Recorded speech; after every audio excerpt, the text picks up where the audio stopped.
Fala galera, tudo beleza? Professor William Dornella. Tô aqui com vocês para um super simulado da banca CESP. CESP, Sebrasp, UNB, independente do nome aí em que você chama esta banca. Na hora de você filtrar questões, tem que colocar lá CESP ainda, tem que colocar Sebrasp, mas o importante é você entender a identidade dessa banca, como é que ela elabora questões, qual que é a referência que ela utiliza, se são questões mais literais, se não são. Então por isso a gente preparou esse super simulado com questões atualizadas. Tem questões desse ano ainda para que a gente possa resolver juntos e fazer com que você chegue muito mais rápido aí da sua aprovação, da sua aprovação. Bom, o que eu queria mostrar pra vocês? Primeiro eu quero mostrar meu copo, né? Copo aí dos mais de 100 mil inscritos. Tá vendo aqui, gente? Esse copo aqui, ó, tem conhecimento, tem sabedoria. Então, quando eu beber água, vocês já sabem o que eu tô fazendo. Mas o que eu queria já colocar pra vocês no início do nosso simulado? Se você chegou aqui agora, fala assim, vou só assistir a correção, faça só isso não. Sabe o que eu quero que você faça? Quero que você pegue o PDF das questões, e ao pegar o PDF das questões, você então vai respondê-las e depois você vai comparar com o gabarito, beleza? É isso que eu quero que você faça. Aí sim você vai comparar com o nosso gabarito. Aí você compara com o gabarito, na hora que eu estiver corrigindo aqui, você fala, caracas, eu marquei a D, o professor também marcou a D. Aí você fala, acertei. Eu marquei a E e o professor marcou a A. Tinha alguma coisa distante ali. Agora, se você for um aluno que está mais interessado ainda e quer passar na primeira classificação, exatamente ali dentro do número de vagas, depois que você responder o simulado, você vai comentar as questões. Isso mesmo. Faça um mapa mental para cada questão. Pegue ali, de repente, escreve 3 linhas ali sobre cada questão, mas faça um comentário. A gente sempre fala dessa diferença aqui nos pedagógicos. A diferença de acertar questões e de resolver questões. Você pode pegar um simulado de 10 questões e você acertar as 10. Aí você fala, caracas, eu acertei. Na hora da sua prova, caem as mesmas 10 questões. Mas o que você faz? Você erra. Por quê que você errou? Porque você acertou, você se auto-sabotou sobre aquilo. E não é o que a gente quer que você faça, não. A gente quer que você aprenda de verdade, veementemente, sobre, então, cada uma das questões ali citadas. Você é capaz, eu acredito em você, e eu tenho certeza que você vai conseguir. Hoje, então, dá uma olhada na tela aí, ó. A gente vai fazer um simulado da banca CESP, uma bateria de questões, então, que a gente separou aqui sobre a banca CESP. Vou colocar algumas características da banca CESP aqui para poder ajudar vocês. Primeira coisa que você precisa entender é que a banca CESP, ela é uma banca, essa dica aqui ela vale ouro, viu? Ela é uma banca interdisciplinar. Professor, o que é uma banca interdisciplinar? Banca interdisciplinar significa que ela vai buscar a ligação de várias disciplinas. Aqui para concurso a gente não vai nem falar de disciplina, mas eu vou buscar a ligação de vários conteúdos. Então, gente, olha uma característica que o CESP aqui tem. De repente, tem lá uma banca específica que fala assim, julgue essa questão com base no PPP. O CESP não. Ele vai falar assim, julgue os itens abaixo com base no PPP, no planejamento, na LDB e no Plano Nacional de Educação. Aí quando você pega o item, se você só sabe um desses conteúdos, você não acerta mesmo. Então é preciso você ficar atento sobre essa perspectiva e sobre essa ótica quando a gente vem falar da interdisciplinaridade por meio do CESP. Ele tende a misturar ali os assuntos, misturar os conteúdos, misturar as questões, viu? Fique atento então. Eu já vi provas do CESP fazendo enunciados assim, julgue os itens abaixo com base na legislação educacional. Caracas! Legislação educacional pode ser Constituição, pode ser DCN, pode ser PNE. Aí você vai ter que usar todas as legislações que estavam dispostas no seu edital. Então, característica do CESP, interdisciplinaridade. Outra característica, o CESP tende a cobrar, não de maneira direta, mas também de maneira interdisciplinar, todo o edital. Professor, então quer dizer que eu preciso estudar todos os tópicos do meu edital? Sim, você tem que estudar todos os tópicos do seu edital. Ninguém consegue dominar todos os tópicos. Eu, por exemplo, não domino todos os tópicos de conhecimentos pedagógicos. Quem dirá de língua portuguesa, de atualidades, de outras coisas. Tem tópicos que eu domino bem pra caramba, eu venho aqui e ensino a vocês. Tem outros tópicos que eu sei pra mim, tem outros tópicos que eu sempre preciso me atualizar. Por isso, você precisa ser, na hora da sua prova, não um especialista em alguns conteúdos, mas você precisa ser aquele clínico geral. Sabe aquele médico do corpo todo? Então, você precisa ser esse médico, o médico do corpo todo. Conhecendo ali um pouquinho do ouvido, um pouquinho da boca, um pouquinho da cabeça, um pouquinho do pé, e aonde aparentar ali a dor, você vai saber resolver. Então, se você se apegar muito no seu edital e falar assim, eu vou decorar as metas do PNE, e você esquece a LDB, por exemplo, você acaba não logrando êxito, tá bom? Outra coisa, dá uma olhada aí, olha só. O CESP, ele é uma banca que é uma banca maligna, né? Ele elabora questões normalmente de certo e errado e ele também elabora questões de múltiplas escolhas. Aqui no Distrito Federal é bastante comum, o CESP, durante muito tempo, ele reinou como a principal banca. Por isso a gente tem muita propriedade para poder falar do CESP. Eu mesmo fui aprovado em provas da banca CESP. E a banca CESP, ela privilegia muito bem o candidato que estuda de maneira interdisciplinar, tá? Aquele candidato que no momento do estudo já vai criando boas relações. A Constituição disse isso, a LDB falou o contrário. Opa, calma aí. Então, quando você vai percebendo esse jogo de palavras que a legislação ela vem fazendo, você vai ficando mais próximo da sua aprovação. Tem gente que fala assim, professor, eu preciso resolver questões para eu ser aprovado? Sempre, sempre, sempre, sempre. Minha dica é resolva todas as questões daquela banca. Tem gente que está estudando e não tem banca ainda. Aí você vai ter que pegar a banca anterior, vai ter que ir pelo achômetro, né? Vai ter que fazer questões de várias bancas. Agora, se sua prova tem uma banca certa, meu amigo, não tem nem para onde correr, não. Você precisa, então, sem sombra de dúvidas, resolver todas as questões daquela banca específica. Por exemplo, se a sua banca é CESP, gente, é possível sim fazer todas as questões de educação que a banca CESP já aplicou. Durante muito tempo o CESP teve um reinado, hoje nem tanto mais.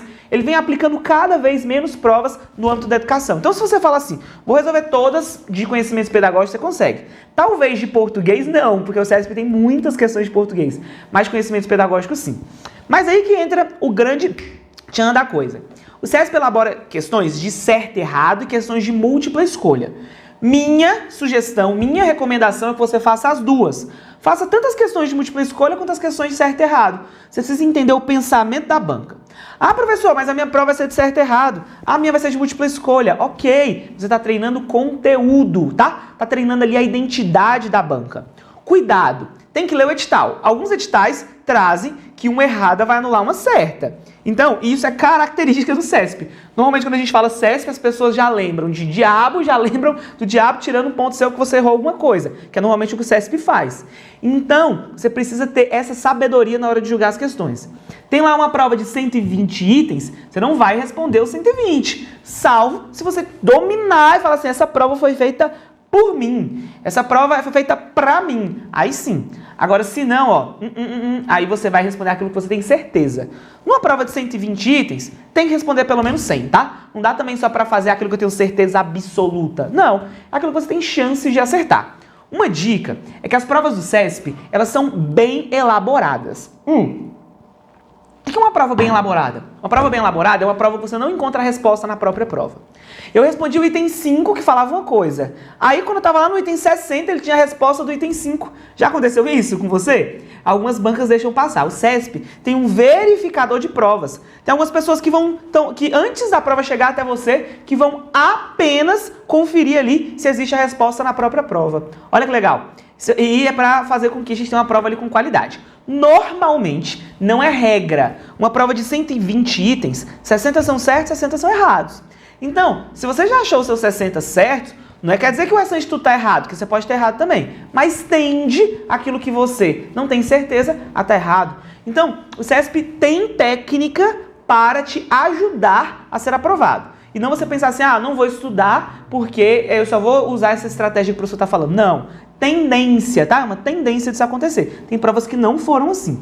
Então, essas são as principais considerações que o estudante precisa saber quando a gente fala da banca CESP. Ela vem perdendo tradição nas provas da área da educação, mas ainda é uma banca muito forte, uma banca que existe um rol e um know-how de questões e de produção muito importante. Uma dica também é que depois a gente vai fazer um simulado ainda da banca Quadrix, mas existem muitas bancas que gostam de replicar as características do CESP, tá? Gostam de copiar ali mesmo.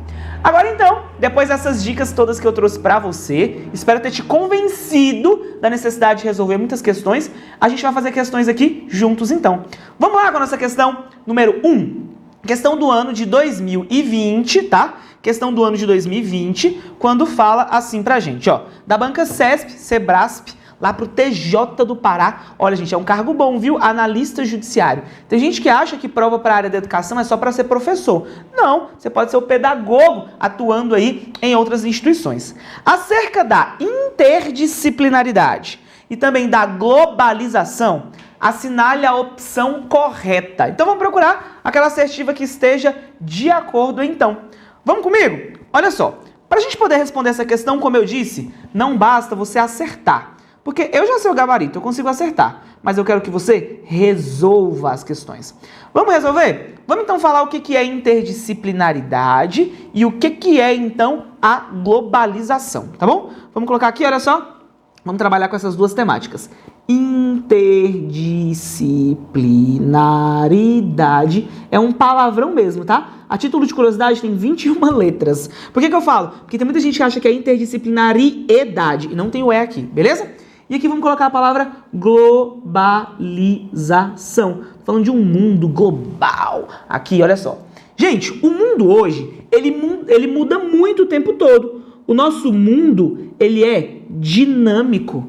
O nosso mundo, ele não é estável, parado, ele é dinâmico, mutável. O que mais, professor? O nosso mundo, ele é flexível. Ó, vou colocar essa palavra aqui que ela vai nos ajudar a entender bastante o que é globalização.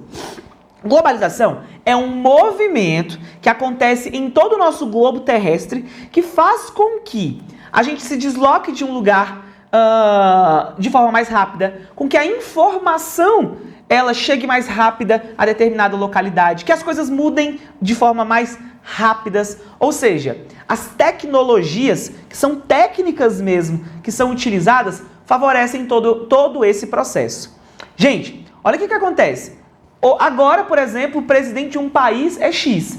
Daqui 5 minutos, acontece alguma coisa lá naquele país e troca ali o presidente, não é verdade? Em 2 minutos, aqui no Brasil, a gente já fica sabendo disso. Será que antigamente era assim? A informação era tão rápida? Não. Olha o momento em que nós estamos vivenciando. Todo mundo teve que migrar do presencial para o online. Olha aí a tecnologia favorecendo isso. Olha a saúde. Quantas pessoas já morreram porque não sabiam nem a doença ali que tinham? Agora não. Agora, por meio de tecnologias, de técnicas, de formação, a gente consegue cada vez chegar mais próximo de um diagnóstico para poder auxiliar e salvar a vida ali das pessoas. A tecnologia ela está presente nas diversas áreas. Na educação, na ciência, no esporte, na cultura, no lazer. Gente, e na escola também tem que ter globalização? Ou a escola tem que ficar numa bolha e a escola fala assim, ó, eu sou a Gabriela, eu nasci assim, vou ser sempre assim e vou morrer assim. Não, a escola também precisa se adequar a essas mudanças. E essas mudanças na escola, esse nome globalização, a gente traz para a escola, sobretudo dentro dessa temática que a gente chama da interdisciplinaridade.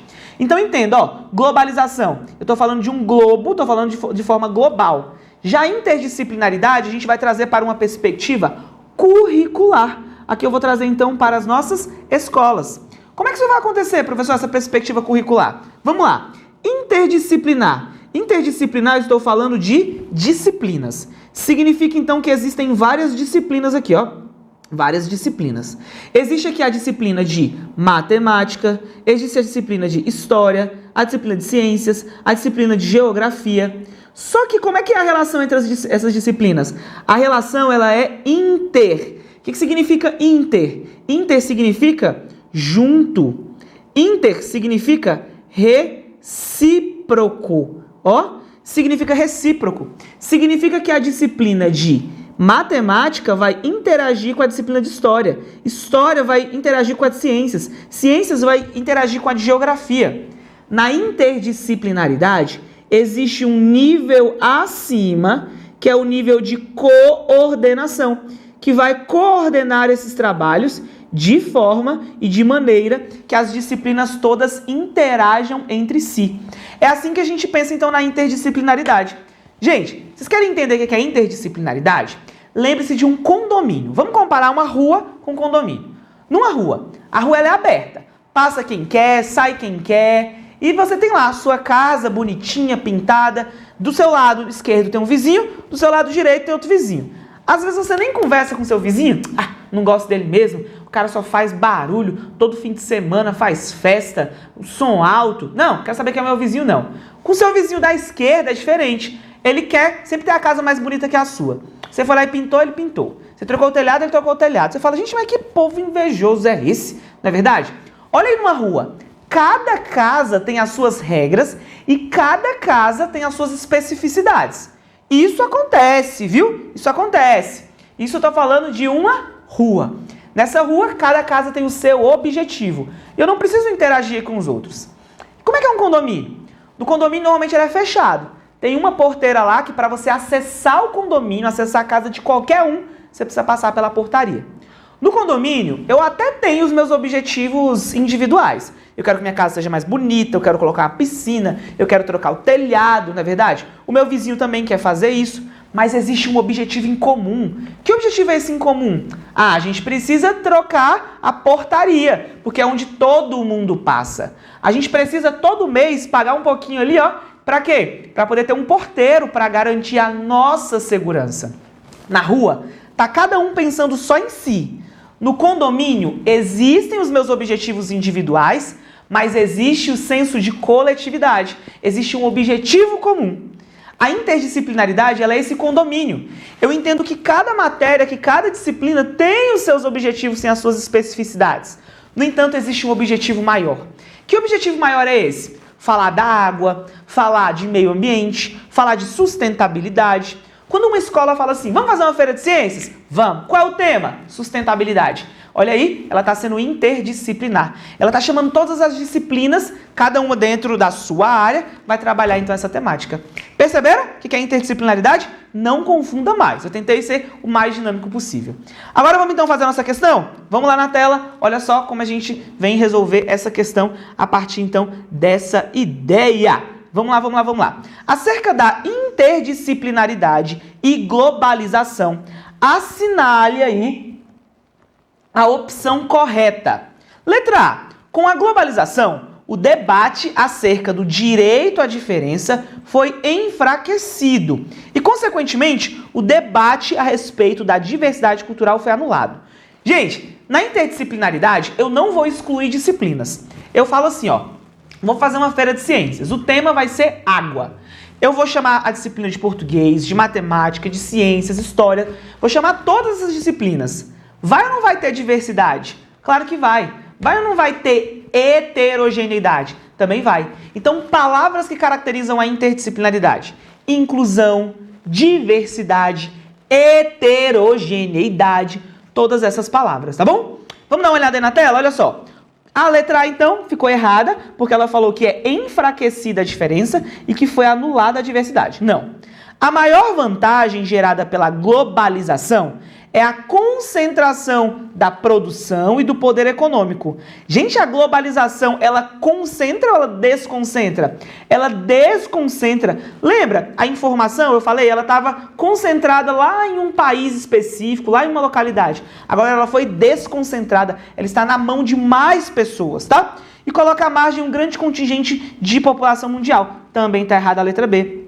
Letra C. No plano cultural, a globalização cria grupos de identidades voltados para a produção intelectual e também para a afirmação cultural dos diferentes segmentos sociais.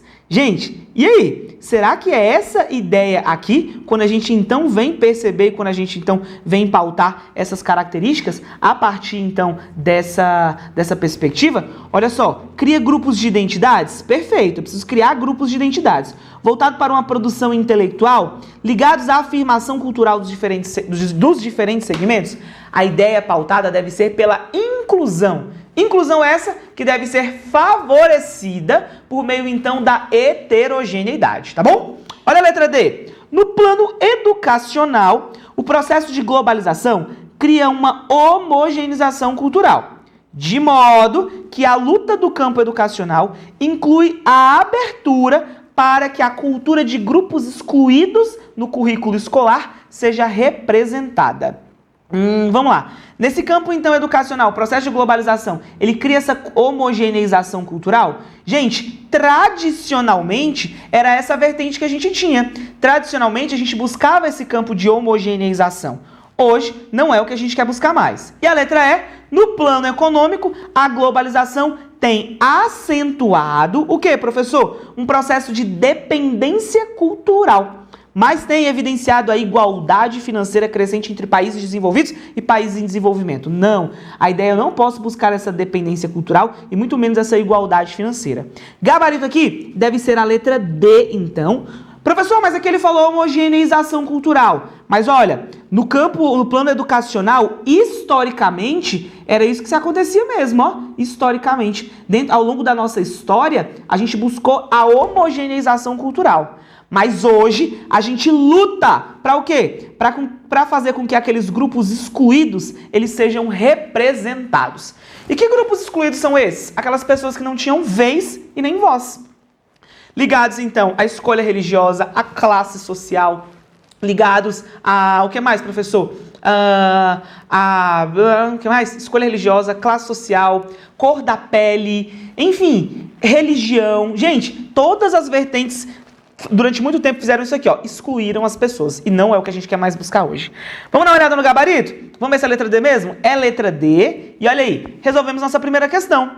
Vamos para mais? Vamos lá, vamos lá, vamos lá. Olha aí, então, a nossa questão de número 2, quando fala. Também do ano de 2020. No que se refere ao processo de ensino-aprendizagem e à relação professor-aluno, assinale a opção correta.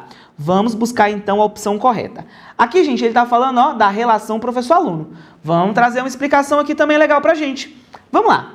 O processo ensino-aprendizagem. Como é que funciona o processo ensino-aprendizagem? O nosso famoso PEA, processo ensino-aprendizagem. No PEA, no processo ensino-aprendizagem, é preciso a gente sempre buscar isso aqui, ó. Processo.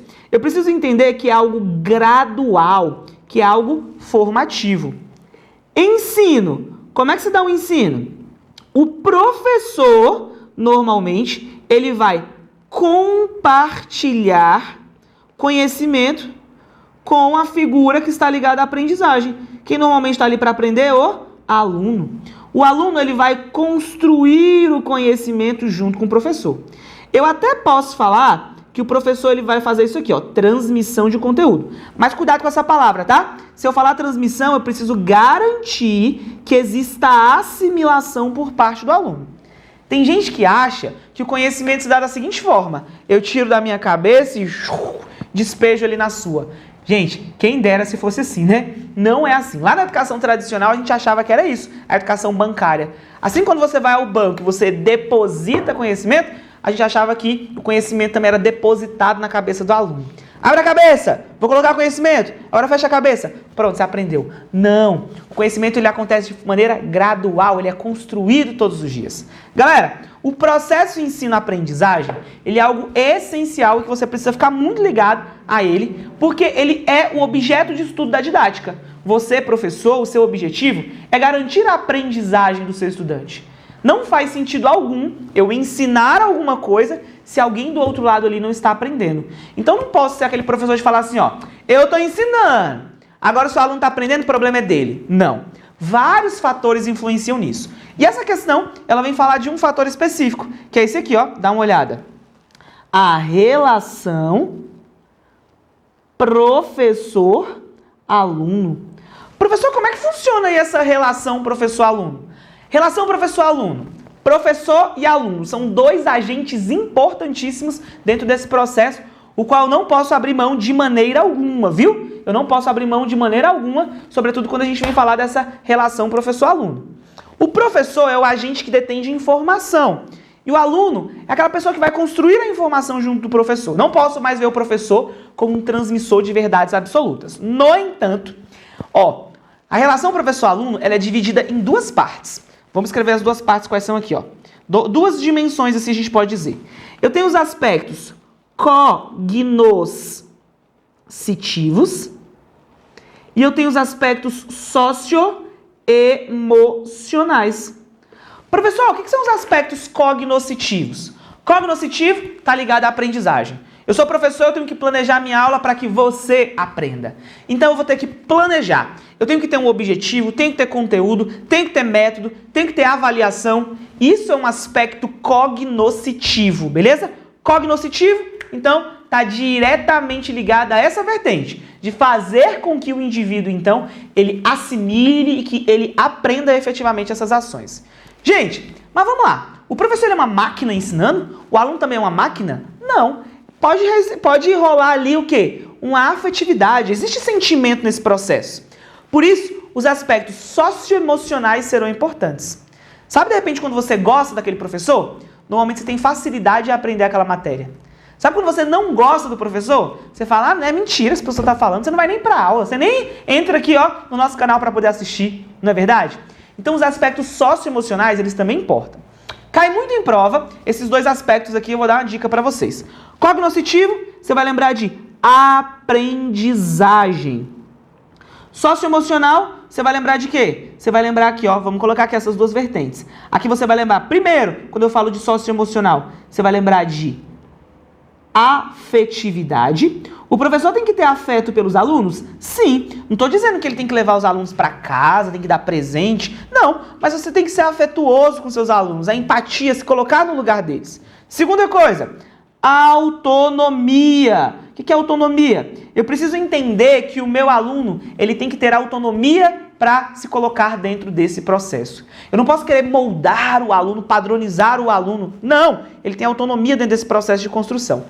E por fim, nós temos mais um aspecto que eu vou colocar aqui, que é a autoridade. Cuidado, cuidado, cuidado, cuidado com a autoridade, viu? Como é que se dá, professor, essa autoridade dentro do processo? A autoridade que aqui a gente está falando, a autoridade que aqui a gente não está colocando, é que muitas pessoas, durante muito tempo, acreditavam no autoritarismo. O professor, ele é o único detentor do conhecimento, por isso o aluno tem que ficar calado, o aluno tem que ser passivo. Não, de maneira alguma, tá? Não é o autoritarismo. O professor continua sendo uma autoridade, porque ele estudou, ele tem autoridade técnica, autoridade moral, ou seja, ele tem um compromisso com aquilo. Então ele vai ser uma autoridade, uma referência e não vai fazer uso de autoritarismo. Cala a boca que sou eu que mando, eu sou o professor. Não, tá bom? Essas são vertentes distintas. Quando alguém te falar, então, dá uma olhada aí, Beber um pouco da água do conhecimento. Quando alguém falar de socioemocional, você vai lembrar dos 3 As. Afetividade, autonomia e autoridade. Agora vai ficar fácil a gente resolver nossa questão. Olha aí, No processo que se refere ao processo de ensino-aprendizagem e a relação entre professor e aluno, assinale a opção correta. Um bom plano de aula e objetivos claros são suficientes para que se alcance satisfatoriamente uma boa interação nos aspectos socioemocionais. Gente, socioemocional está ligado à afetividade. Então, se eu tenho um bom plano de aula, eu tenho objetivos, isso é aspecto socioemocional? Não, isso é aspecto cognoscitivo. E ainda que tivesse cognoscitivo aqui, esse item estaria errado, porque ele está falando que é suficiente. Se eu tiver só isso, já basta. Está errado. O processo cognoscitivo se refere aos vínculos afetivos entre professor e aluno. Gente, vamos lá. Afetivo é cognoscitivo ou é socioemocional? É socioemocional. Então aqui está errado. Olha como essa dica vale ouro, hein, gente? A autoridade docente do professor deve cercear a relação educativa de modo que os alunos se tornem dependentes do professor. Eu não acabei de falar que o aluno ele tem que ter autonomia? Como é que eu falo que ele tem que ser dependente do professor? Tá errado também. A interação professor-aluno é fundamental. É ou não é? Sim. Para a organização da situação didática. E para que o quê, professor? E também, quando ele traz aí pra gente, para que se atinjam os objetivos do processo de ensino-aprendizagem. Certo ou errado? Certinho. Deve haver essa interação entre professor e estudante, sendo elas, então, fundamentais para que essa organização, ela, então, se atinja dentro desse processo.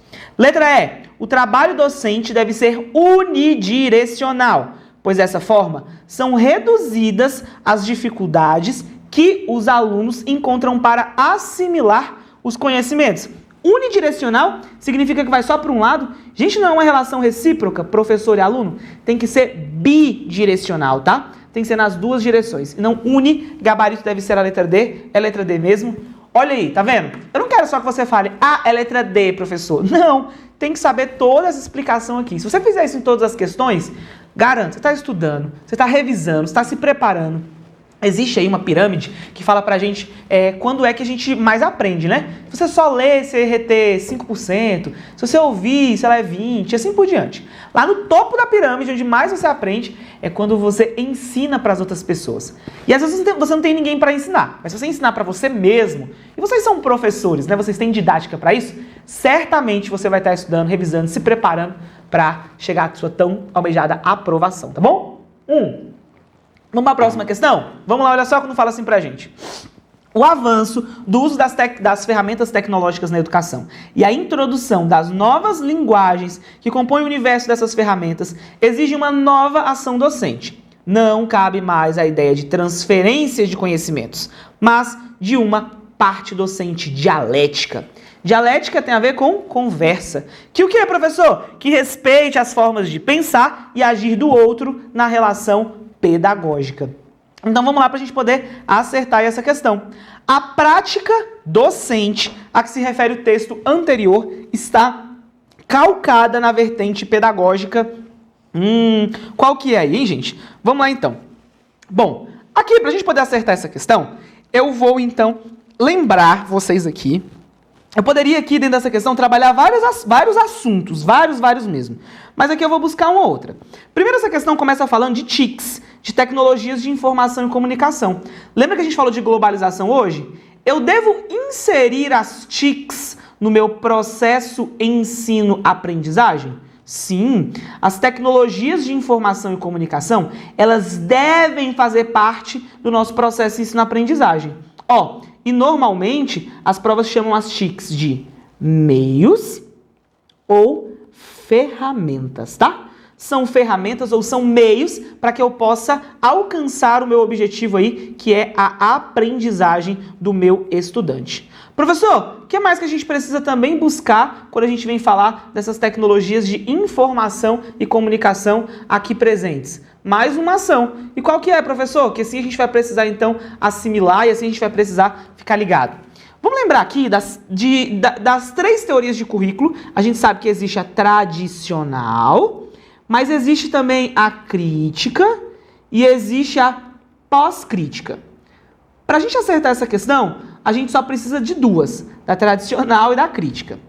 Como é que era vista a educação? Tô nem falando só do currículo, não. Lá numa vertente tradicional. Gente, numa vertente tradicional, num período tradicional, numa corrente tradicional, liberal tradicional, a escola ela tem um papel só. Qual que é o papel? A escola ela vai justificar o sistema econômico vigente. Aqui a gente entende que a nossa sociedade está dividida numa pirâmide, em que os ricos estão aqui em cima e os pobres estão aqui embaixo. E eu não estou só falando rico de dinheiro, não. Estou falando também de conhecimento, de acesso ao conhecimento. A educação aqui vai ser aquela educação chamada de educação bancária, em que o professor ele vai transferir conhecimento, transferência de conhecimento. O professor ele vai transferir o conhecimento para que o aluno ele possa memorizar, para que o aluno ele possa decorar aquilo ali. Professor, será que eu estou preocupado com transformação social? Eu não. Aqui eu estou preocupado, sabe com o quê? Estou preocupado com a manutenção do status quo. O que é a manutenção do status quo? A manutenção do status quo é a manutenção da sociedade do jeito que ela está. Ela está dividida aqui, em que os ricos estão aqui em cima, e os pobres estão aqui embaixo. Gente, se você fosse neto da Rainha Elizabeth, fizesse parte lá da corte, um monte de gente servindo, você mora lá na Inglaterra, você ia querer manter o status quo? A sociedade dividida dessa forma? A monarquia? Claro que ia. Você estava lá na cúpula, no ápice, todo mundo te servindo, você tendo a sociedade toda ali a seu favor, não é? Isso a gente pode traduzir para uma vertente tradicional. Numa educação tradicional, claro que não vai ser só a corte, né? Mas uma pequena elite vai dominar toda uma vertente econômica, social, capitalista, industrial, e vai caber aí ao restante da sociedade apenas a manutenção disso. Por quê? Porque a sociedade ela não é preparada para poder questionar isso. Esse questionamento e essa crítica, dá uma olhada aí, só vai nascer nessa teoria aqui, na teoria crítica. Aqui sim a gente vai questionar, Aqui sim, além de questionar, o que a gente vai fazer, professor? Aqui a gente vai, como a própria palavra fala, criticar. Quais são as palavras-chave dessa teoria? Aqui a gente vai falar de ideologia. A gente vai falar bem assim, ó. Qual é a ideologia que tem por trás aqui, ó, da teoria tradicional? Essa teoria tradicional, ela é boa para quem? Aqui a gente vai falar de capitalismo. Aqui a gente vai falar de currículo oculto.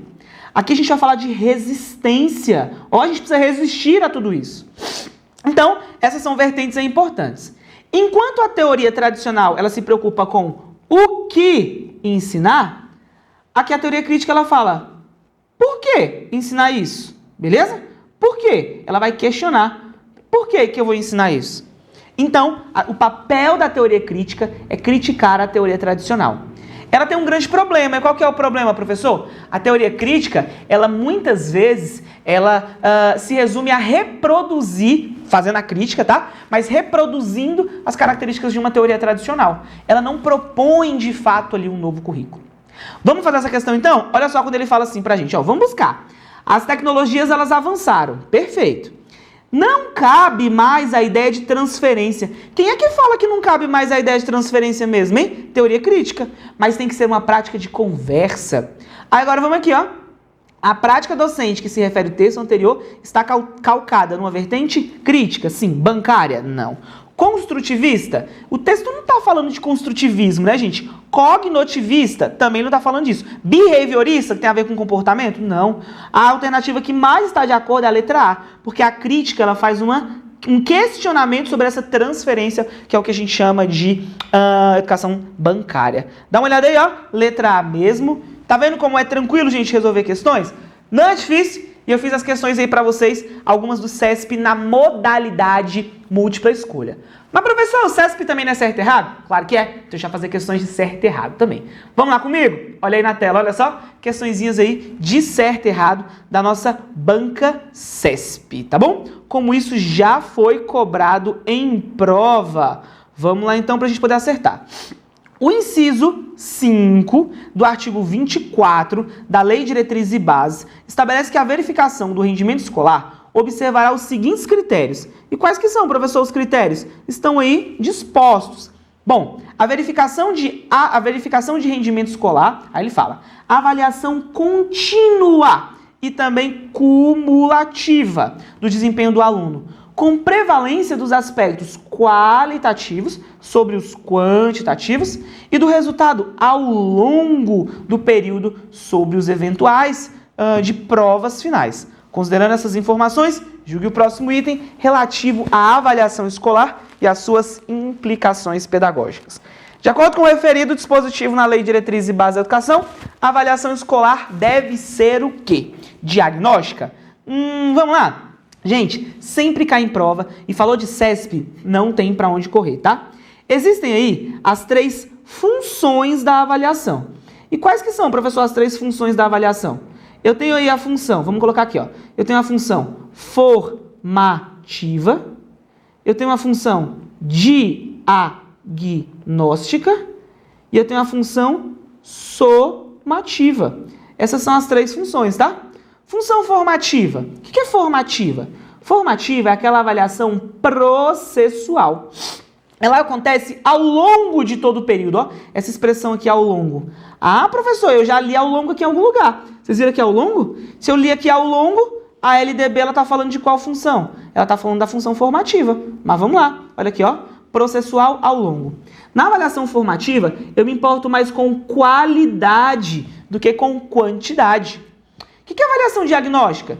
Eu vou fazer um diagnóstico. Eu devo, então, identificar as potencialidades e identificar também as dificuldades ao longo, então, de todo esse processo.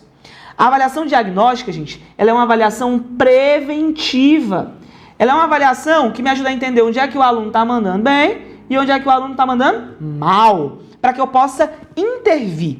Tem muita gente que fala que essa avaliação aqui só acontece antes, mas ela acontece antes, durante e também depois. O que é a avaliação somativa? A avaliação somativa, essa acontece ao final de um processo. Essa também é chamada de avaliação classificatória E, além de ser classificatória, essa avaliação aqui ela se importa mais com quantidade do que com qualidade. Então perceba, tem gente que só decora falando assim, essa aqui é durante, essa aqui é antes e essa aqui ela é depois. Não, a diagnóstica também pode acontecer durante e também pode acontecer depois, beleza? Cuidado com isso aqui. No entanto, tudo que a LDB falou, cumulativa, contínua, qualidade sobre a quantidade e ao longo, está diretamente ligada à avaliação formativa. Gente, hoje o nosso coração está aqui, ó, na avaliação formativa. Essa deve ser a base da educação que a gente está construindo. É claro que a avaliação diagnóstica, ela é um instrumento utilizado também dentro da avaliação formativa. Ah, professor, a formativa eu utilizo? Também utilizo. Mas a última palavra é da avaliação formativa, tá? Gente, muitas vezes a prova que o aluno faz não diz exatamente quem é ele. Você, por exemplo, quantas provas você já fez sabendo das coisas, mas tu reprovou, né? Porque na hora você estava triste, não tinha inteligência emocional naquele momento, você estava com a cabeça em outro lugar. Isso acontece, não é verdade? Então a prova ela não vai resumir exatamente quem é o aluno, mas eu preciso considerar tudo que ele fez ao longo do percurso. Logo, vamos dar uma olhada nessa questão aqui, ó. Tudo que a LDB falou, de acordo com o referido dispositivo da LDB, a avaliação escolar deve ser diagnóstica? Não. Eu até posso fazer uso da diagnóstica, mas de acordo com o texto, ó, a avaliação deve ter uma base formativa, tá? Formativa. Se, ó, o item vai ficar errado. Se o item tivesse assim, ó, não trouxesse, por exemplo, o texto e falasse, de acordo com a LDB, a base avaliativa deve ser a avaliação formativa, fazendo uso de instrumentos diagnósticos, aí tá certo. Uma dica também é não confunda avaliação com prova, tá? A avaliação é alguma coisa ampla. A prova é um instrumento. Eu posso ter prova diagnóstica, posso ter prova formativa e posso ter prova somativa. Nem sempre quando eu faço prova é para dar nota, é para classificar não, tá bom? Vamos para a nossa próxima questão? Olha aí, ó, uma questão de 2019 para a galerinha aí de Sergipe, Prefeitura de São Cristóvão. Com base nas disposições. Olha quando eu disse que o CESP era interdisciplinar. Com base, então, na Constituição Federal e na Lei de Diretrizes e Bases da Educação, julgue o item a seguir. Os currículos do ensino fundamental e do ensino médio devem ter uma base nacional comum, sendo o ensino da arte componente curricular obrigatório em ambos. Vamos lá? Olha aqui. Vamos falar então de currículo. A Lei de Diretrizes e Bases da Educação, ela fala bastante aí pra gente de currículo, beleza? Está lá naquele rol de artigos mais cobrados em prova. Que artigo é esse, professor? Artigo 26 da LDB. O artigo 26 da LDB diz que tanto os currículos da educação infantil, quanto do ensino fundamental, quanto do ensino médio, deve ser composto da Base Nacional Comum Curricular mais a parte diversificada. O que é a Base Nacional Comum Curricular? A Base Nacional Comum Curricular, ela estabelece aquele mínimo que todo mundo deve aprender, tá? Ela vai ter aí as suas áreas de conhecimento, ela vai ter as suas disciplinas, mas é um mínimo que todo mundo tem que aprender. Professor, mas só aprender o mínimo basta? Não. Esse mínimo precisa ser complementado e precisa ser enriquecido pela parte diversificada. A parte diversificada, então, ela tem esse papel, complementar e também enriquecer. A parte diversificada, ela traz pra gente aí as características regionais. Ela traz aí pra gente o que mais, professor? Ela além disso, tá? Ela traz aí pra gente, além das características regionais, as características locais da nossa sociedade, da nossa cultura, da economia dos próprios alunos. Então, às vezes o que é parte diversificada para um sistema de ensino, para uma escola, é diferente para outra, para que a gente não tenha um currículo homogêneo, mas um currículo contextualizado. Bom, o que a Lei de Diretrizes e Bases da Educação ela vem falar para a gente? Ela vem dizer que esse currículo que a gente está falando aqui, ó, esse currículo, ele obrigatoriamente, ele tem que ter aqui, ó, aí vai fazer parte da nossa Base Nacional Comum Curricular, tá?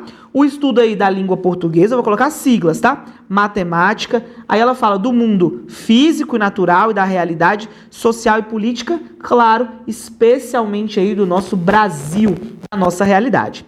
Bom, a Lei de Diretrizes e Bases da Educação, ela fala duas coisas importantes de duas disciplinas que caem muito em prova. Uma é a arte e a outra é a educação física. Isso é batata, sempre cai em prova. Professor, como é que funciona isso? A arte, especialmente nas suas expressões regionais, ela é um componente obrigatório. Ou seja, nas suas diversas expressões, tá? Suas diversas expressões, ela é um componente, ela é obrigatória ao longo de toda a educação básica. Tanto na educação infantil, quanto no ensino fundamental, quanto no ensino médio. E educação física, professor? Também é um componente obrigatório. Só que a educação física, obrigatória, ela tem uma particularidade, tá? A sua prática, ela pode ser facultada, tá? A prática, ela pode ser facultativa. Pode, beleza? Porque não são para todos os casos. Só para quem cumpre jornada igual ou superior a 30 horas, para quem tem mais de 30 anos, quem presta serviço militar, tá? E que lá a pessoa está obrigada a fazer uma atividade física. E também aí quem tenha prole, quem tenha filho. Então fiquem atentos sobre esse artigo 26, porque ele cai muito em prova. Agora fica fácil a gente acertar nossa questão. Vamos lá? Os currículos do ensino fundamental e do ensino médio devem ter uma base nacional comum? Sim. E você ainda sabe que tem que ter parte diversificada. Sendo o currículo da arte componente, sendo na verdade o ensino da arte, a arte ela é um componente curricular? Perfeito. Obrigatório? Sim, em ambos. Item certinho, de acordo com o artigo 26. Vamos para a próxima questão? Vamos lá, olha só quando ele fala assim pra gente. Com base nas disposições da Constituição Federal de 1988 e da LDB, tá perguntando com base nas duas aí. Ele fala, julgue o item a seguir. O ensino religioso. Gente, presta atenção numa coisa, pra vocês não errarem mais ensino religioso. Pelo amor de Deus, ensino religioso cai muito em prova e tem muito aluno aí que ainda erra, mas eu não quero mais que seja o caso de vocês. Então, eu vou fazer um esqueminha aqui do nosso ensino religioso, tá? Pra vocês não errarem mais nada na prova de vocês no que tange a ensino religioso. Uma dica já para vocês é que o ensino religioso, lá na nossa LDB, ele está no artigo 33 da LDB e ele está no artigo, salvo engano, 210 da nossa Constituição Federal, tá bom? Vamos lá. Ensino religioso. Regras que você precisa se lembrar do ensino religioso. Vamos colocar aí algumas regras aqui, eu vou puxar as setinhas que são importantes. Primeira coisa, primeira pergunta que você tem que saber responder já na ponta da língua. A diferença de oferta para matrícula. A oferta, ela é obrigatória. Eu preciso ofertar. A matrícula, ela é facultativa. O pai é que vai decidir, o responsável é que vai decidir se ele vai ou não matricular. O ensino religioso, gente, ele faz parte da formação básica. Ah, professor, e se o aluno não fizer, então, ele não concluiu a formação básica? Não, ele concluiu também porque ela é facultativa, mas ela faz parte da formação básica. O ensino religioso, ele é uma disciplina ou ele é um conteúdo? Ele é uma disciplina. Professor, ele tem que ser ofertado no horário normal ou tem que ser fora do horário? Isso aqui é um peguinha gigantesco, tá? É no horário normal. Ah, professor, mas na realidade... Esquece a realidade, tá? Esquece a realidade, julga de acordo com o que está na lei. De acordo com a lei, é no horário normal. E aí tem duas coisas que caem muito em prova aqui, tá? Primeira coisa, gente, isso vale para as escolas de ensino fundamental. Não é ensino médio e não é educação infantil. E outra coisa, tudo isso aqui que a gente está falando vale para as escolas públicas. Então, para o ensino religioso, eu tenho todos esses requisitos. Não é só um deles, mas são todos. Oferta obrigatória, matrícula facultativa, faz parte da formação básica, daquela base nacional comum. Ele é uma disciplina e não um conteúdo. Deve ser ofertado no horário normal. Vale para o ensino fundamental. E o ensino médio tem que ser ofertado obrigatoriamente nas escolas públicas. Beleza? Gente, e para poder fechar isso aqui, né? A gente sabe aí que tem que respeitar a diversidade cultural e religiosa e tem que ser vedada quaisquer formas de proselitismo. Vamos acertar nossa questão então? Olha lá quando ele fala assim. O ensino religioso de matrícula facultativa... Aí vamos com calma. No nosso esqueminha, a matrícula é facultativa? Sim, então aqui tá certo. Deve ser ofertado como disciplina. É disciplina mesmo? Aqui, ó. Sim, é uma disciplina. Aí você vai aqui, disciplina. Nos horários normais das aulas, horário normal, aí você volta, horário normal. Aí depois você vai das escolas públicas e privadas? Não, galera, a gente só colocou escola pública, privada não. Então o item vai ficar errado já aqui. E depois tem outro erro. Ele fala ensino fundamental e ensino médio. Ensino médio não, nem escola privada, nem ensino médio. Então esse item está totalmente errado. E você acertou. Show de bola! Vamos comigo para a próxima questão. Vamos aí agora fazer uma questão quando fala assim. Com base na lei 13.005 do ano de 2014 do nosso PNE, nas diretrizes curriculares para a educação básica e na lei 8.069. Caracas, eu não disse para vocês que o CESP era interdisciplinar, gente? Olha aí, ó. Ele está cobrando PNE, está cobrando DCN, está cobrando ECA numa mesma questão. Julgue o item que se segue. Uma das metas do PNE, depois ele diz taxativamente aqui que vai ser o PNE, é que todas as crianças sejam alfabetizadas até o final do primeiro ano. Gente, Plano Nacional de Educação, onde é que eu encontro o Plano Nacional de Educação? Lá no site do Planalto, por meio da lei 13.005 do ano de 2014. Bom, existem várias metas no nosso plano, mas existe a meta que essa questão está cobrando, que é a meta de número 5. É uma meta, vou classificar para vocês como 3 estrelas. Ela não é a meta mais cobrada, mas o CESP já cobrou aí algumas vezes, tá? Metas mais cobradas, meta 1 e meta 20. Essas metas aqui, elas caem muito em prova. O que a meta 5 fala? Toda meta, ela tem que ter um verbo forte. E qual o verbo dessa meta? É esse aqui, ó. Alfabetizar. Todas as metas, elas vão ter um sentido. E o sentido delas é fazer para todo mundo ou é fazer para parte? Eu tenho que alfabetizar, vocês acham que é todo mundo ou é alfabetizar só parte da população? Eu tenho que alfabetizar todo mundo. Então eu vou alfabetizar todas as crianças. Todas as crianças. Professor, até qual ano que eu tenho que alfabetizar as crianças? Eu tenho que alfabetizar todas as crianças até o final do 3º ano do ensino fundamental. Gente, o CESP é uma banca mala. Por que o CESP é uma banca mala? O PNE fala que você tem que alfabetizar até o final do 3º. Ó, o PNE fala 3º. As DCNs também falam 3º. Então ele colocou lá no enunciado. Julgo com base no PNE e nas DCNs, porque os dois falam a mesma informação. Mas a BNCC fala que a gente espera que o aluno seja alfabetizado até o final do 2º.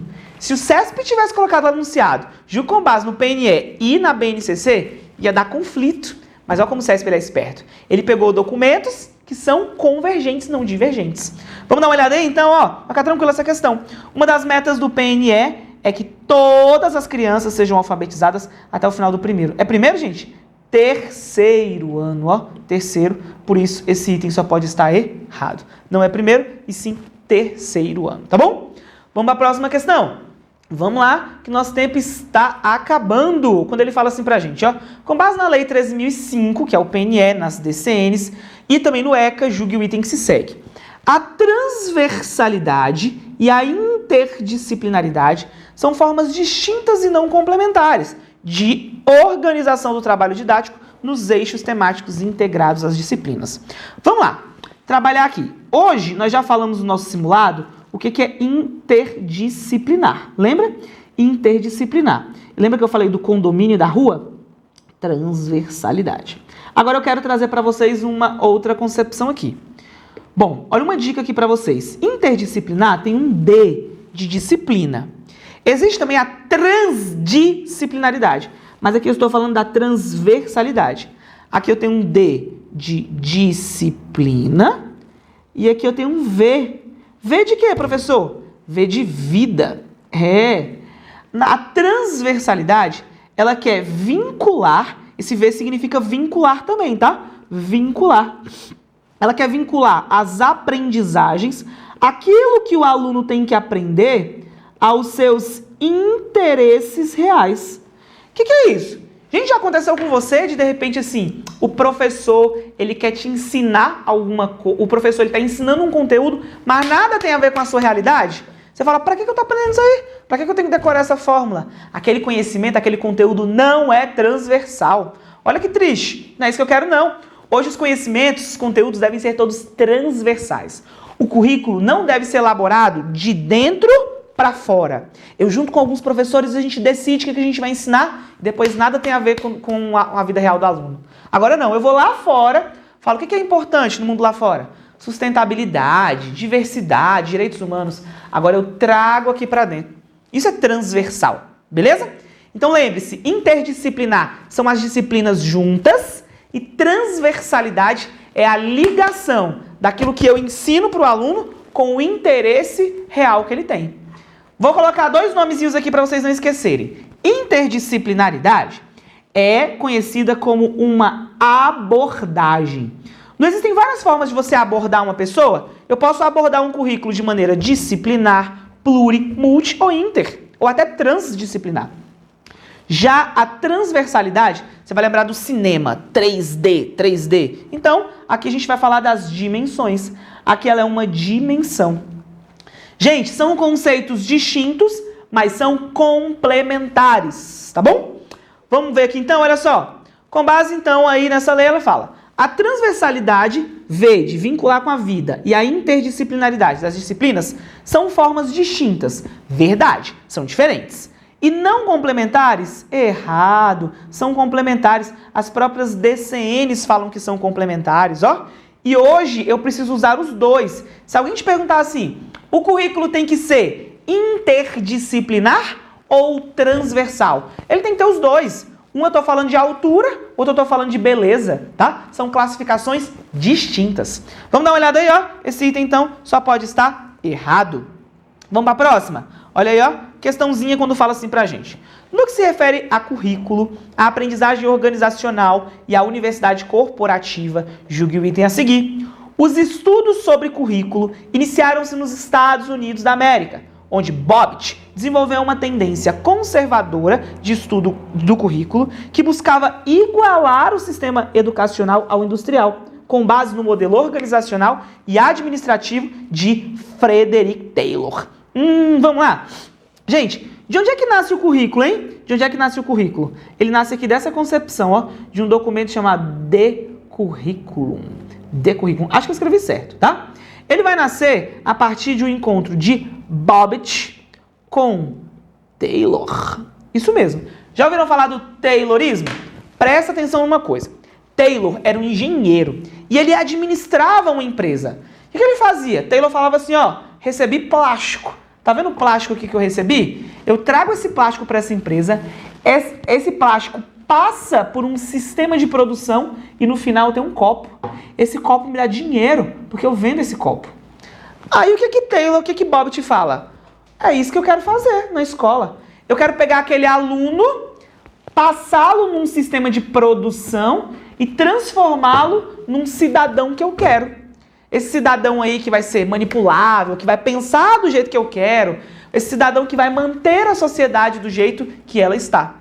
Então entenda, enquanto a indústria, dá uma olhada aqui, ó, a indústria, ela tinha a matéria-prima, ó, a indústria ela tinha a matéria-prima, a escola ela tinha o aluno. Enquanto a indústria ela tinha um sistema de produção, a escola, ela não tem sistema de produção. A escola, ela tem o processo ensino-aprendizagem. Gente, olha aí a escola se parecendo com uma empresa. Processo ensino-aprendizagem. Enquanto a indústria, ela conseguia no final ter um produto, ó, o currículo ele conseguia a manutenção do status quo. Vou desenhar aquela pirâmide que a gente já falou o que é hoje, manutenção do status quo. Olha aí, então, Bobbitt se apropria das ideias então de uma empresa e vai então fazer essas ações dentro de uma escola. Como é que ele vai fazer isso? Por meio de um currículo. Eu vou optar por disciplinas e por conteúdos que versem diretamente sobre toda essa perspectiva que eu quero alcançar. Isso vem lá da teoria tradicional. Deixa eu escrever aqui para vocês, ó. Isso aqui tem a ver com a teoria tradicional, que logo depois vai ser criticada lá pela teoria crítica, beleza? Vamos lá. Os estudos sobre currículo iniciaram nos Estados Unidos? Sim. Onde Bobbitt desenvolveu uma tendência conservadora? Manutenção do status quo. Do seu estudo sobre currículo, que buscava igualar o sistema educacional ao industrial. Eu igualei ou não igualei? Olha aqui, ó. Ops, foi mal. Igualei, ó. Aqui, igual, aqui, igual. Igualei. Olha aí, ó. Com base no modelo organizacional administrativo de Frederick Taylor. Item completamente certo, tá bom? Vamos para a nossa próxima questão. Olha lá. De acordo com a LDB, gente, as bancas amam cobrar as alterações da legislação, tá? Conforme a LDB, cabe aos estabelecimentos de ensino desenvolver medidas de conscientização, prevenção e combate a todos os tipos de violência, especialmente a intimidação sistêmica, tá? Que é aí a tradução que a Lei de Diretrizes e Bases da Educação trouxe para o bullying no âmbito das escolas e também de promoção de cultura de paz. Galera, é importantíssimo ficar atento aí, quando a gente vem falar sobre essas ações, aos artigos da nossa Lei de Diretrizes e Bases da Educação, quando a gente fala das incumbências. Esses artigos aí, pensados sobre as incumbências, eles costumam cair muito em prova. E por que, professor, que esses artigos eles costumam cair aí muito em prova? Porque eles vêm falar quais são as obrigações de cada um deles. Vamos colocar aqui, ó, artigo 9º, traz as incumbências da União. O artigo 10º traz o quê, professor? Traz a incumbência dos estados. O artigo 11º, e aí, gente, a gente vai pensando nos entes federados, tá? Vai baixando mesmo aí. A gente fala dos municípios. Ah, professor, e o artigo 12? O artigo 12º fala dos estabelecimentos de ensino. Os estabelecimentos são as escolas. E o artigo 13º traz as incumbências docentes. Presta atenção numa coisa. Normalmente as provas, elas vêm fazer esse movimento aqui, ó. Tá vendo aqui, ó? Cabe aos estabelecimentos de ensino. Aí você fala, estabelecimento, onde é que tá estabelecimento? Artigo 12. Então, tudo que ele falar daqui pra frente tem que estar no artigo 12. Senão você erra, tá? Se ele trocasse aqui, por exemplo, por docentes, se ele trocasse aqui por união, se ele trocasse aqui por estados, estaria errado. Aí você ia falar assim, professor, mas os docentes... se é incumbência da escola, o docente tem que fazer. Calma, ele está pedindo o texto da LDB. O texto da LDB é divididinho, cada um no seu quadrado. É claro que o regime é de colaboração, que um agente, um ente tem que auxiliar o outro. Mas, pontualmente, quando a gente fala das incumbências, as provas amam trocar os nomes. Falar que é incumbência de um, que é incumbência do outro. Gente, vamos dar uma olhada aqui, olha só. Se é incumbência, então, tá certinho, tá? Essa daqui foi uma das últimas incumbências que foi acrescida pela Lei 13.663 no ano de 2018, que fala exatamente aí sobre o bullying. Ó, em 2018, a gente teve o acréscimo aí dessa ação pensada sobre o bullying, tá? E essa mesma lei, ela trouxe também mais uma incumbência, que é quando a gente fala sobre o quê, professor? Que é quando a gente vem falar sobre a cultura de paz. Mas eu queria já trazer para vocês mais uma ação. Em 2019, foi acrescida mais uma incumbência aqui para os estabelecimentos de ensino. E qual que é, professor? Quando a gente fala de promover um ambiente seguro, a escola tem que promover um ambiente seguro, adotando as estratégias de prevenção e de enfrentamento contra aí o uso de drogas. As provas amam cobrar as atualizações. Ops, vou marcar aqui, colocar o marca-texto. Em 2018, a gente teve essas duas. E em 2019, a gente teve essa. Beleza? Então fiquem atentos aí, que agora a gente vai responder aí a nossa ação, quando a gente, então, vai versar. Olha aqui, ó, vamos lá? Cabe aos estabelecimentos de ensino? É ou não é incumbência deles? É incumbência deles, então o item tá certo. E aqui ele tá falando do artigo 12º, tá bom? Vamos para a próxima? Vamos lá então, olha só. À luz da legislação que rege a educação do Distrito Federal no Brasil, julgue o item que se segue. Então vamos lá. O currículo do ensino fundamental não carece de uma base nacional comum. Por isso, cada unidade de federação deve construir uma base própria que preserve aí a cultura, que é o que ele está trazendo aí pra gente, local, e as tradições e a história regional. Gente, cuidado com isso aqui, tá? Prova de 2017, professor aqui do Distrito Federal. Ó, vamos lá. Base Nacional Comum Curricular. Lembra da BNCC e da parte diversificada? Pois é. Tem que ficar atento a isso aqui. A Base Nacional Comum Curricular, ela vale, o próprio nome já fala, né? É nacional. A parte diversificada, ela é local. Isso para que a gente garanta que a gente tenha um currículo heterogêneo. Para que a gente tenha um currículo heterogêneo. Volta aqui, olha só, numa ação. Gente, nós vivemos num país com dimensão continental. Lá no sul tem gente que toma chimarrão. Lá no norte tem gente que toma açaí. O que é melhor, chimarrão ou açaí? Vou ser bem sincero para vocês que eu gosto dos dois. Mas eu não sei se a gente tivesse que impor uma cultura, falar assim, a partir de agora todo mundo vai tomar chimarrão, todo mundo vai tomar açaí, e a gente vai colocar isso no currículo das escolas. A gente iria desrespeitar as especificidades. Imagina, lá no calorzão tomando chimarrão, ou lá no frio tomando açaí, não ia dar certo, não é verdade? Então, a gente não vai ter um currículo impositivo, um currículo que fala assim, a partir de agora existe um padrão nacional. Não! O nosso poder público, a nossa Lei de Diretrizes e Bases da Educação, ela fala assim, ó, vai existir um mínimo, e esse mínimo eu não abro mão, que é a Base Nacional Comum Curricular. Essa Base Nacional Comum Curricular, você deve complementar com a parte diversificada. Beleza? Entenderam então a diferença? Ó, eu não vou impor um currículo. Os sistemas de ensino, dá uma olhada na tela aí, ó, eles vão ter essa palavra aqui, ó, autonomia para construir um currículo. Esse currículo ele tem que seguir as orientações da nossa Base Nacional Comum Curricular. Perceberam aí a diferença então? Ao invés do MEC falar assim, ó, toma, ó, o currículo é esse, vocês têm que seguir, o Ministério da Educação fala assim, ó, tem um mínimo, que é a Base Nacional Comum Curricular. Tá aqui. Quando você for construir o seu currículo, siga essa base. É isso que o MEC fala, tá? A parte diversificada, aí é com vocês. O que é importante para vocês? Aqui no DF, por exemplo, a gente tem nossas características, né? A gente está construindo a nossa identidade. Tem que estar presente no currículo. Assim como onde você reside também. Vamos então fazer essa questão? Olha lá. O currículo do ensino fundamental não carece de base nacional comum? Gente, o currículo de toda a educação básica tem que ter uma base nacional comum. Por isso, cada unidade de federação deve construir a sua base própria. Não! Tem que construir, mas considerando a base nacional comum, tá? Que preserve a cultura local. Cultura local, eu tô falando de parte diversificada, assim como tradições e história regional. Por isso, esse item aqui só pode ser um item errado. Galerinha, me diz uma coisa aí. Gostou da aula? Gostou do simulado? Eu prometi para vocês que ia ter dica do CESP e que eu ia resolver questões, não só acertar. E assim a gente fez. Já até passou do tempo, me empolguei aqui, mas eu tô bem feliz com o resultado. A gente passeou por diversos temas e me conta aí nos comentários agora quantas questões você acertou. Quantas você aprendeu de verdade? Você se auto-sabotou?